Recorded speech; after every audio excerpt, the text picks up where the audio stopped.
Hello বন্ধুরা, তোমরা কি জানো ইলিশ মাছটা ভালো করে ধুয়ে নিয়ে একদম চকচকা করে ধুয়ে নিতে হবে প্রথমে।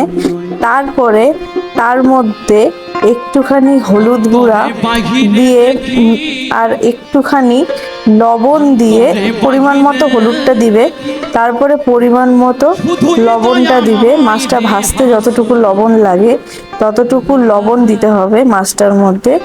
দিয়ে ওটাকে ভালো করে ম্যারিনেট করে মোটামুটি তাও 10 মিনিটের মতো রেখে দিতে হবে।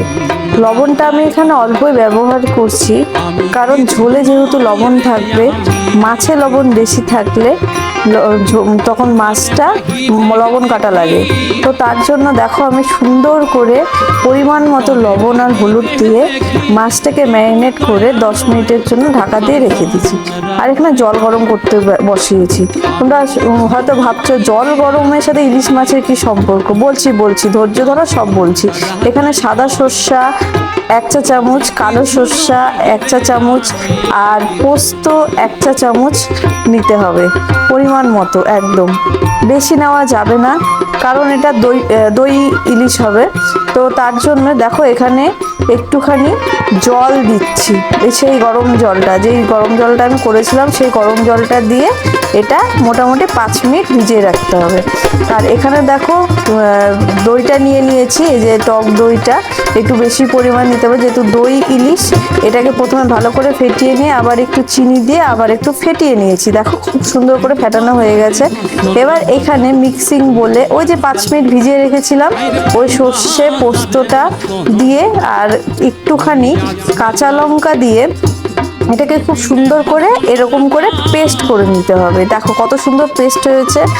আর এটার মধ্যে দিয়ে দিতে হবে সেই ফেটানো টক দইটা, দিয়ে এটাকে ভালো করে একদম একসাথে মিলিয়ে নিতে হবে। একদম একসাথে, একদম একসাথে এমনভাবে মিলাতে হবে যেন ইসে না থাকে।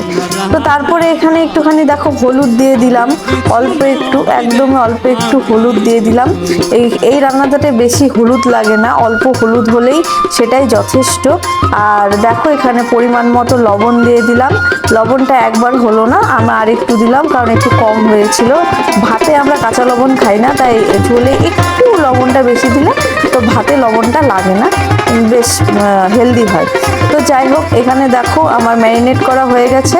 এবার এখানে মাছগুলোকে দিয়ে ভালো করে এটাকে কোট করতে হবে, কোট করে চুবিয়ে রাখতে হবে, মানে একদম আচ্চবা যাকে বলে। যাই হোক, এখানে পিসগুলো অনেকটাই বড় বড় ছিল, অনেকদিন পরে যেহেতু আনা হয়েছে, তো পিসগুলো যথেষ্টই বড় রাখা হয়েছিল, যথেষ্ট বড়ই এখানে পিসগুলো। দেখো এখানে ম্যারিনেট করে আমি সুন্দর করে এটাকে কোট করছি, ওই দই আর সেটার মধ্যে, সর্ষেটার মধ্যে ভালো করে এটাকে কোট করছি। মাছগুলো এতটাই বড় ছিল যে ওখানে ওই টিফিন বাটিটা মাছগুলো আনতে যে ছোট হয়ে গিয়েছিল। তো দেখো এখানে সুন্দর করে একটা করে মাছ নিয়ে কোট করতে কিন্তু ভালোই লাগে, বলো? যে কোনো স্বাদের জিনিস যখন খুব আদর করে রান্না করা হয় তখন সেটা রান্না করতে কিন্তু ভালোই লাগে। তার জন্য তোমাদের সাথে ভিডিওটা শেয়ার করেছি। দেখো এখানে আরেকটা মাছ দিয়ে দিলাম। প্রথমেই দেখেছিল অনেকগুলোই মাছ ছিল, মাথা ছিল, তো অতগুলো মাছ একদিনে আমাদের লাগবে না, তো যে কটা লাগবে ও কটা মাছই আজকে করেছি, বাকিগুলো ফ্রিজে আছে, ওটা পরের দিন কোনো একদিন করব। তো দেখো এখানে মাছ আটছে না, আমি ঠেলে মাছগুলো আবার সাবধানে রাখতে হবে, যেহেতু ইলিশ মাছ একটু নরম হয়, একটু টোকা লাগলে ভেঙে যাবে। তো তার জন্য ইলিশ মাছের জন্যই এই মাছটা এতটা আদো করে রাখতে হচ্ছে না, ভেঙে না যায়। লেজাটা রাখার পরে জায়গা হচ্ছিল না, আমি ঠেলে এদিকে ওই পিসটাকে ঠেলে ওইদিকে ওই পিসটাকে ঠেলে এটাকে অ্যাডজাস্ট করেছি, এখানে রেখেছি। দেখো একটা রাখতে যাচ্ছে, একটা বেরিয়ে যাচ্ছে।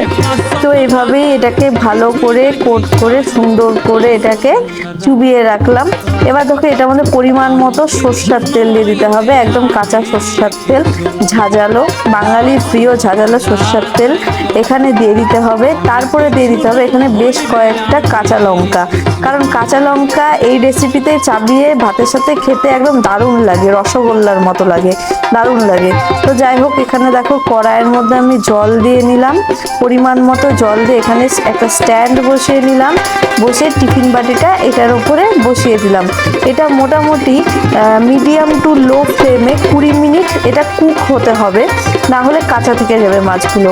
তো 20 মিনিট আমি এখানে একটা শিলপাটা চাপা দিয়েছিলাম, 20 মিনিটের নামে রেখে দিয়েছিলাম। তো তারপরে দেখো ফাইনালি আমাদের হয়ে গিয়েছে, এই দেখো ফাইনাল লুক। খুবই ইয়াম্মি হয়েছিল, খুবই টেস্টি লাগছিল দেখতে। দেখো একদম পেটে ডিম টইটুম্বুর, একদম ডিম ভর্তি, তো দারুণ লাগছিল দেখতে। এটা আমার ছেলের ভাত, এটার মধ্যেই দিয়েছি প্রথমে। ও ইলিশ মাছ খেতে দারুণ ভালোবাসে। ইলিশ মাছটা তুলতে গিয়ে ডিমটা আগে বেরিয়ে গিয়েছিল, তো ডিমটা পাশে রেখে দিয়েছি। একটু ডেকোরেট করার চেষ্টা করেছিলাম, হয়নি অতটা জানি, তাও করার চেষ্টা করেছিলাম। ভালোই লাগছিল দেখতে, আর মনে হচ্ছিল কখন খাবো কখন খাবো। এখানে আমার বরকেও একটা পিস দিয়ে দিলাম। এখন দেখো ও রিভিউ দিবে। ভিডিওটা ভালো লাগলে লাইক কমেন্ট করে দিও তোমরা সবাই। কেমন আছো?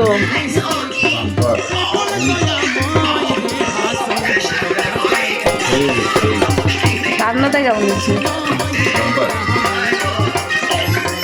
তো ভালো লাগে, দামটাও সালা ওই মনে করে এইটাই।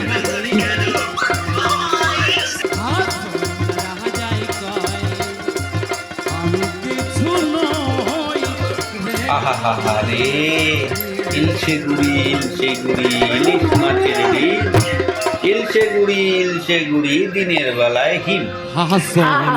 আরে রে রে, তুমি খাচ্ছ, আমার পরাণ জ্বলে যাচ্ছে। জিজ্ঞেস করো কেন? এক একটা কাঁচা পিস দেখছো না বলে ভাই, একটা কাঁচা পিস দেখছো, তাহলে তো আমারও পরাণ জ্বলা উচিত। কেন? তুমি 150 টাকা করে কাঁচা কিনছো, আমি তোমাকে রান্না করে খাওয়াচ্ছি বিনা পয়সায়। আরে এই হলো বাঙালি ভাই, সালা 2 টাকা কামায় 2000 টাকার মাছ খায়। ইস আরে লঙ্কা গোলা রসগোল্লা হয়েছে। আমি কিছু নই রে, আমার পড়া নিয়ে যাচ্ছে ভাই। কি গেল 150 টাকা পকেটে রে, মুখে রে। বন্ধুরা ডিমটা দাও। কিছু নই রে, আমি মুরগির ডিমের সমান করে অন্তরে বাহিরে দেখি, লাজবাব। অন্তরে বাহিরে দেখি কেবল দয়াময়। ভাই। 150 টাকা দিয়ে সালা আমার একটা লোকাল কাতল মাছ হয়ে যাবে ভাই। আমি কিছু নই রে, ইস তোমাদের যদি ভিডিওটা ভালো লেগে থাকে, ফেসবুক থেকে দেখলে ফলো করে দিও, ইউটিউব থেকে দেখলে সাবস্ক্রাইব করে দিও। Bye bye.